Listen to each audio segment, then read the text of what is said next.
New York शहर में एक मेट्रो स्टेशन पर हुए हमले में 16 लोग बुरी तरह घायल बताए जा रहे हैं और इस हमले के बाद वहां अफरा तफरी मच गई। इस हमले का एक वीडियो भी सामने आया जिसमें मेट्रो के रुकने के बाद कई लोग जान बचाकर चिल्लाते हुए भागते दिखाई दिए। इस दौरान मेट्रो से धुआं निकलता दिखाई दिया। देखने में ऐसा लगा जैसे मेट्रो के अंदर ही धमाका हुआ हो। इसके बाद तो वहां जैसे भगदड़ मच गई। भागने की आपाधापी में कई लोग प्लेटफॉर्म पर ही गिर गए, जिन्हें कुछ लोग संभालते भी नजर आए। बताया गया कि यह हमला उस वक्त हुआ जब सुबह सुबह न्यूयॉर्क के ब्रुकलिन मेट्रो स्टेशन पर दफ्तर जाने वालों की भारी भीड़ जमा थी। दावा ये किया गया कि तभी गैस मास्क पहने 2 हमलावरों ने वहां ताबड़तोड़ गोलियां चलानी शुरू कर दी। यही नहीं, मेट्रो स्टेशन पर धमाके की भी आवाज सुनी गई जिससे पूरा इलाका दहल गया। ये एक बहुत बड़ा हादसा है क्योंकि न्यूयॉर्क का जो ये सबवे स्टेशन है ब्रुकलिन, ये एक बहुत हाई प्रोफाइल एरिया में नहीं है न्यूयॉर्क के, लेकिन इसमें जो अभी घायल हैं और जो क्रिटिकल है, गंभीर है, उनकी संख्या बढ़ रही है। जो वहाँ से अभी हमें तस्वीरें मिल रही हैं उसमें लोग घायल जमीन पर पड़े हैं, खून और बिल्कुल खून से जमीन एकदम लाल हो चुकी है। थोड़ी देर बाद इस हमले की कुछ डरा देने वाली तस्वीरें सामने आई, जिनमें एक तस्वीर में मेट्रो स्टेशन पर कई लोग खून से सने दिखाई दिए। मेट्रो स्टेशन के अंदर जगह जगह खून बिखरा नजर आया। इसी तरह की एक और तस्वीर में कुछ लोग घायलों की मदद करते दिखाई दिए। वहीं इस हमले के बाद पूरे शहर में हाई अलर्ट कर दिया गया। मामले की गंभीरता को देखते हुए फौरन पूरे इलाके को सील कर दिया गया। यही नहीं, हमलावरों की तलाश में जगह जगह छापेमारी शुरू कर दी गई, जबकि मेट्रो स्टेशन और उसके आसपास के पूरे इलाके को हथियारबंद कमांडो ने अपने कब्जे में ले लिया। बिना देर किए वहां डॉग स्क्वाड की टीम को भी बुला लिया गया और फौरन हमले वाली जगह की जांच पड़ताल शुरू कर दी गई। हमलावर बच के न जा सके, इसके लिए चप्पे चप्पे की तलाशी शुरू की गई। इतना ही नहीं, थोड़ी ही देर में FBI की टीम भी मौके पर पहुंच गई। इस बीच पुलिस वालों ने वहां से लोगों को हटाना शुरू किया ताकि घायलों को वक्त रहते फौरन अस्पताल पहुंचाया जा सके। वहां से आई एक तस्वीर में मेट्रो स्टेशन के पास से गुजरने वाली एक सड़क पर जैम लगा दिखाई दिया। कई पुलिस वाले तो मेट्रो स्टेशन की तरफ आने वाली सड़क पर ही खड़े हो गए ताकि उस तरफ लोगों को आने से रोका जा सके। इस पूरी घटना की जानकारी फौरन राष्ट्रपति बाइडेन को दे दी गई। इस बीच संदिग्ध हमलावरों के हुलिये की कुछ जानकारी भी सामने आई, जिसके मुताबिक वो हमले के दौरान न केवल गैस मास्क पहने हुए थे बल्कि यूनिफॉर्म में भी थे, जो वहां मेट्रो स्टेशन पर काम करने वाले कर्मचारी पहनते हैं उस यूनिफॉर्म में। यह भी कहा जा रहा है कि हमलावर अफ्रीकी मूल के अमेरिकी नागरिक हो सकते हैं। अफ्रीकी मूल के अमेरिकी नागरिक यानी अश्वेत हो सकते हैं, जो अपने साथ बड़े बैग लेकर चल रहे थे। वहीं यूक्रेन के पूर्वी छोर पर मौजूद मारियोपोल शहर पर कब्जे के लिए रूस और यूक्रेन की सेना के बीच भीषण लड़ाई जारी है। कई दिनों से चल रही इस जंग ने शहर को पूरी तरह से खंडहर में तब्दील कर दिया। जंग की वजह से लाखों लोग बेघर हो गए, हजारों लोगों की जान चली गई। लेकिन इसके बाद भी रूसी सेना और यूक्रेन की फौज के बीच शहर को जीतने की लड़ाई जारी है। मारियोपोल में चल रही इस जंग का एक वीडियो भी रूस की तरफ से जारी किया गया, जिसमें पुतिन की सेना के जवान अपने दुश्मनों पर रॉकेट दागते दिखाई दिए।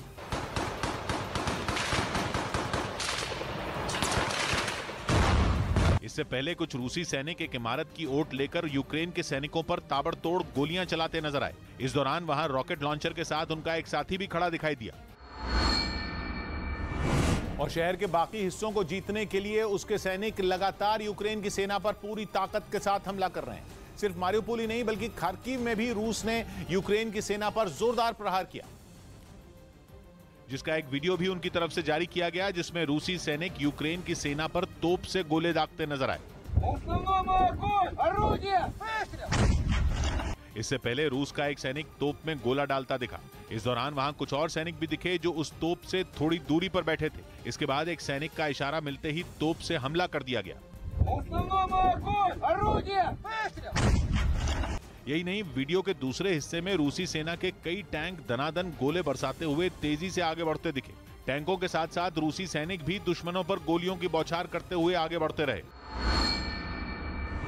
उधर खार्किव में यूक्रेन की सेना ने रूस की बारूदी सुरंग वाली साजिश को नाकाम कर दिया। यूक्रेन की फौज को रोकने के लिए रूस ने वहां के एक इलाके में कई जगहों पर लैंडमाइन बिछा दी थी, जिन्हें यूक्रेन के बम निरोधक दस्ते ने नाकाम कर दिया। सामने आई तस्वीरों में दिखा कि एक सड़क पर बिछाई गई बारूदी सुरंग को पूरी सावधानी के साथ नष्ट किया गया। इस दौरान वहां तेज धमाका हुआ। इस कार्रवाई को अंजाम देने से पहले उस इलाके की घेराबंदी की गई, क्योंकि रूसी सैनिकों ने वहां एक दो नहीं बल्कि कई लैंडमाइन बिछाई थी। इसी तरह मकानों के आसपास और खुले मैदान में बिछी बारूदी सुरंगों को भी उड़ा दिया गया। इस काम में यूक्रेन की सेना के जवान भी बम निरोधक दस्ते के साथ जुटे रहे। इस बीच अब रूस के सबसे ताकतवर जंगी हेलीकॉप्टर यूक्रेन के शिकार बनने शुरू हो गए। हालांकि ये पता नहीं चल पाया कि ये ताजा हमले किस इलाके में किए गए, लेकिन इस वीडियो में जोरदार धमाका होता दिखाई दिया और हवा में उठते धुएं के बीच हेलीकॉप्टर का मलबा जमीन पर गिरता नजर आया। अपनी इस कामयाबी पर यूक्रेन के जवान जोश में दिखे। इससे पहले जंग के मोर्चे पर तैनात यूक्रेन के सैनिक अपने दुश्मन के इंतजार में बैठे नजर आए। इस दौरान उन्हें रूसी सेना के कुछ लड़ाकू विमान आसमान में उड़ते दिखे। इसके बाद उन्होंने तुरंत अपनी एंटी टैंक मिसाइल का इस्तेमाल किया और अपने करीब बढ़ रहे खतरे को हवा में ही खत्म कर दिया। असल में यूक्रेन का दावा है कि उसने जिस हेलीकॉप्टर का शिकार किया वो कोई और नहीं बल्कि रूसी सेना का ताकतवर जंगी हेलीकॉप्टर का-52 है। अपनी कई खूबियों की वजह से इस हेलीकॉप्टर को दुनिया भर में एलिगेटर के नाम से भी जाना जाता है। उधर यूक्रेन के डोनेस्क प्रांत में रूस की सेना पर फिर ताबड़तोड़ हमले किए गए। यूक्रेन का दावा है कि उसने जंग के मोर्चे पर पुतिन की आर्मी को काफी नुकसान पहुंचाया और उसके कई टैंकों को भी तबाह कर दिया, क्योंकि यूक्रेन की नजर अब रूसी सेना की गाड़ियों पर है, जिसका मकसद है पुतिन की सेना को जल्द से जल्द पैदल करना। असल में यूक्रेन का मानना है कि अगर वो ऐसा करने में कामयाब रहा तो रूसी आर्मी का जंग के मोर्चे पर लंबा टिकने का सपना चूर चूर हो जाएगा। अपनी इसी रणनीति के तहत यूक्रेन ने डोनेस्क में रूसी सेना की गाड़ियों को निशाना बनाना तेज कर दिया। इसके लिए जेलेंस्की के जवान वहां एक मैदान में खड़ी गाड़ियों पर निशाना लगाते दिखे। इस दौरान उन्होंने पल भर में कई टैंकों को हवाई हमले से बर्बाद कर दिया। इस धमाके के बाद वहां से आग की लपटें और धुआं उठता नजर आया। बताया गया कि ये धमाके इतने जबरदस्त थे कि इनसे रूसी सेना के टैंक और दूसरी गाड़ियां कबाड़ में बदल गईं। तो वहीं यूक्रेन की सेना लगातार रूस के लड़ाकू विमानों को निशाना बना रही है। उसने सबूत के तौर पर रूसी विमानों पर हमले का एक वीडियो जारी किया। हालांकि हमला किस इलाके में किया गया इसकी जानकारी नहीं दी गई, लेकिन जो वीडियो जारी किया गया उसमें यूक्रेन की सेना का एक जवान स्टिंगर मिसाइल के जरिए रूस के विमान पर निशाना साधता दिखाई दिया, जिसके लिए वो लगातार अपनी पोजीशन भी बदलता रहा। इस दौरान वहां मौजूद एक दूसरा सैनिक उसे लगातार निर्देश देता दिखाई दिया। तभी मिसाइल दागने को तैयार जवान की बाईं ओर कुछ दूरी पर एक जोरदार धमाका हुआ, जिसे देखकर लगा जैसे उनके काफी नजदीक पहुंच चुके रूसी विमान ने वहां बम गिराया हो। इसके तुरंत बाद यूक्रेन के जवान ने अपने कंधे पर रखी स्टिंगर मिसाइल का ट्रिगर दबा दिया और मिसाइल लॉन्च होने के चंद सेकंड के अंदर धुएं का खतरनाक गुबार उस जवान की ओर आता दिखा। यूक्रेन ने इस तरह के हमलों में रूस के कई लड़ाकू विमानों को तबाह करने का दावा किया। उधर डोनेस्क के एक इलाके में रूस के कुछ टैंकों को उड़ाने के बाद यूक्रेन के सैनिकों ने वहां जश्न मनाया। दावा है कि यूक्रेन की सेना ने मिसाइलें दागकर रूस के टैंकों को तबाह कर दिया, जिसके बाद उन रूसी टैंकों के सामने यूक्रेन के सैनिक अपने हथियारों को हवा में लहराते दिखाई दिए। एक सैनिक तो रूसी टैंकों के नष्ट होते ही आराम करने के लिए जमीन पर बैठ गया। उसने अपने हथियार भी जमीन पर रख दिए। यूक्रेन की तरफ से जारी इस वीडियो में दिखा कि रूसी टैंकों के परखचे उड़ चुके थे। जिस जगह यह हमला किया गया वो बेहद सुनसान इलाका नजर आया। इसके साथ ही मिसाइल हमले की तस्वीरें भी जारी की गईं, जिनमें एक के बाद एक कई रूसी टैंक तबाह होते दिखाई दिए। इस बीच पूर्वी यूक्रेन के लुहांस्क प्रांत में रूस की सेना के हथियारों के एक गोदाम को ध्वस्त कर दिया गया।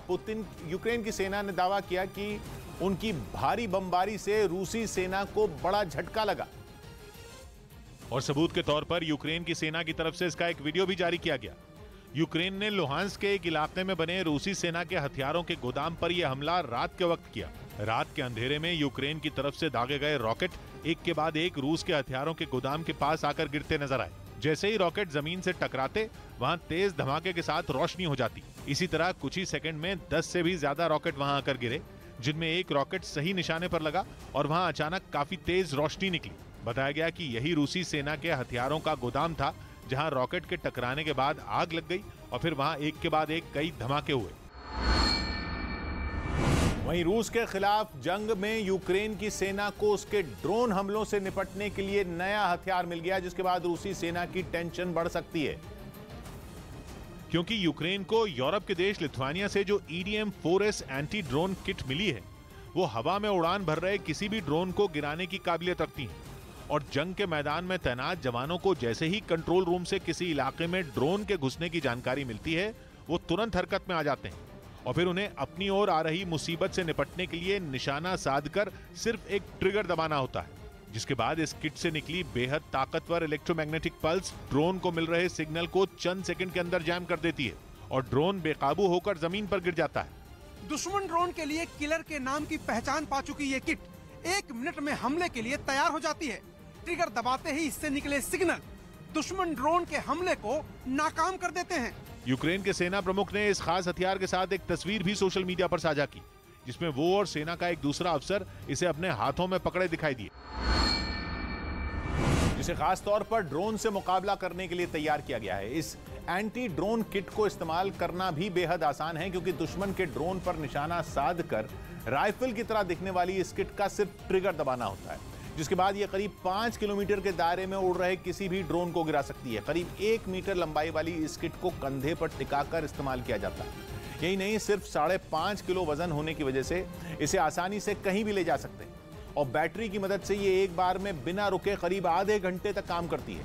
इसके बाद बैटरी बदलकर इसे फिर इस्तेमाल में ला सकते हैं। उधर चेक रिपब्लिक के ब्रुनो शहर में यूक्रेन के लोगों को गोली चलाने की मुफ्त ट्रेनिंग दी गई। इसके लिए चेक रिपब्लिक की एक सुरक्षा कंपनी आगे आई और उसने रूस से जारी जंग के बीच यूक्रेन के लोगों को गोली चलाने की मुफ्त ट्रेनिंग देनी शुरू कर दी। दुश्मन के तौर पर एक कागज पर बंदूक पकड़े आदमी की तस्वीर बनाई गई, जिस पर एक गोला बनाकर यह समझाया गया कि कैसे दुश्मन की छाती पर निशाना साधा जाता है। यूक्रेन के कई लोग वहां ट्रेनिंग लेने पहुंचे, जिन्हें गोली चलाने की टिप्स दी गई। ये ट्रेनिंग देने वाली उस कंपनी के मालिक का मानना है कि वो इस तरह यूक्रेन को आजादी दिलाने में उसकी मदद कर सकते हैं। यूक्रेन के लोगों को ट्रेनिंग देने के लिए बाकायदा उन्हें क्लास दी गई। ये बताया गया कि हथियार को कैसे पकड़ा जाता है और कैसे दुश्मन को अपने टारगेट पर लिया जाता है। इस ट्रेनिंग में न केवल पुरुष शामिल हुए, बल्कि महिलाओं ने भी वहां पहुंचकर हाथों में हथियार उठा लिए। तो वहीं रूस पर कई देशों के प्रतिबंध लगाए जाने के बाद दुबई में उसके कई प्राइवेट जेट फंस गए। खबर है कि दुबई में रूस के कुछ अमीरों के 100 से ज्यादा प्राइवेट जेट फंस गए, जिन्हें दुबई के अलग अलग एयरपोर्ट पर खड़े रखने रूस की मजबूरी बन गई। हालांकि यूक्रेन से जंग छिड़ने के बाद संयुक्त अरब अमीरात ने रूस पर कोई प्रतिबंध नहीं लगाया और अपने सभी दरवाजे रूस के लिए खुले रखे, लेकिन दूसरे कई देशों के प्रतिबंध लगाने की वजह से रूस के वो प्राइवेट जेट उड़ान नहीं भर पा रहे हैं और दुबई में ही फंस गए। बताया जा रहा है कि इन प्राइवेट जेट को प्रतिबंध से बचाने के लिए दुबई भेजा गया था, जो 15 फरवरी के बाद से अप्रैल की शुरुआत तक दुबई पहुंचे थे और वहीं फंस रहे। उधर रूस की नौसेना ने काला सागर से मिसाइल हमले करते हुए यूक्रेन की सेना को काफी नुकसान पहुंचाने का दावा किया। इससे जुड़ा एक वीडियो भी सामने आया, जिसमें समंदर में एक युद्धपोत से मिसाइल आसमान में टारगेट पर निशाना लगाने के लिए उड़ती दिखी। दावा किया गया कि यह मिसाइल रूस की नौसेना ने यूक्रेन के ड्रोन को तबाह करने के लिए दागी थी। सामने आई तस्वीरों में मिसाइल आग उगलती हुई तेजी से अपने लक्ष्य की तरफ बढ़ती नजर आई। रूसी नौसेना ने लगातार 2 मिसाइलें दागी, जो हवा में उड़ रहे यूक्रेन के ड्रोन बारख्ताश TB2 पर कहर बनकर टूटी। रूस का दावा है कि यूक्रेन का यह ड्रोन जमीन और समंदर में उसकी सेना पर टारगेट कर हमले कर रहा था और इसीलिए रूस की नौसेना ने उसे निशाना बनाया। यूक्रेन तुर्की के जिस ड्रोन बारख्ताश TB2 का इस्तेमाल जंग में कर रहा है, वो काफी खतरनाक माना जाता है। इसकी गिनती दुनिया के उन सबसे आधुनिक ड्रोन में होती है जो टैंकों, बख्तरबंद गाड़ियों को कुछ सेकंड में तबाह कर सकते हैं। ये 150 किलो का वजन उठा सकता है और तो और 24 घंटे आसमान में 27,000 फीट से ज्यादा की ऊंचाई पर उड़ सकता है। इसका निशाना तो सटीक है ही, ये एयर डिफेंस सिस्टम को भी चकमा दे सकता है। तुर्की का ये ड्रोन सीरिया और लीबिया की लड़ाई में भी अपना लोहा मनवा चुका है। वहीं रूस की सेना ने खार्किव पर जबरदस्त हवाई हमले कर वहां तबाही मचा दी। राजधानी कीव के बाद खार्किव यूक्रेन का दूसरा सबसे बड़ा शहर है, जिस पर कब्जा करने के लिए पुतिन की सेना उसे कब्रिस्तान बनाने पर तुली है और लगातार रिहायशी इलाकों पर बम बरसा रही है। रूसी सेना के इन हमलों का एक वीडियो भी सामने आया, जिसमें मिसाइल गिरने के बाद एक इमारत से आग का बवंडर उठता दिखा। आग इतनी भीषण थी कि थोड़ी ही देर में उसने आसपास के मकानों को भी अपनी चपेट में ले लिया। इस दौरान वहां फायर ब्रिगेड के कुछ लोग पानी की बौछार कर आग बुझाने की कोशिश करते नजर आए। इसी तरह की एक और तस्वीर शहर के एक दूसरे इलाके से सामने आई। वहां भी रूसी सेना की बमबारी की वजह से भयानक आग लग गई, जबकि उससे निकलने वाले धुएं के गुबार ने पूरे इलाके को ढक लिया। हमले की खबर मिलते ही फौरन वहां फायर ब्रिगेड की कई टीमें पहुंचकर आग बुझाने में जुट गईं। मिसाइलों और बमों से हुए इन हमलों की वजह से पूरा शहर खंडहर में तब्दील हो गया। हर तरफ सिर्फ तबाही और बर्बादी ही नजर आई। शहर में सिर्फ जली हुई इमारतें, गाड़ियां और मकानों का मलबा बिखरा दिखा। जिन इमारतों में पहले लोग अपने परिवार के साथ रहते थे, वहां जिंदगी का नामो निशान मिट गया। एक महिला तो तबाही के इस मंजर को देखकर फूट फूट कर रोने लगी।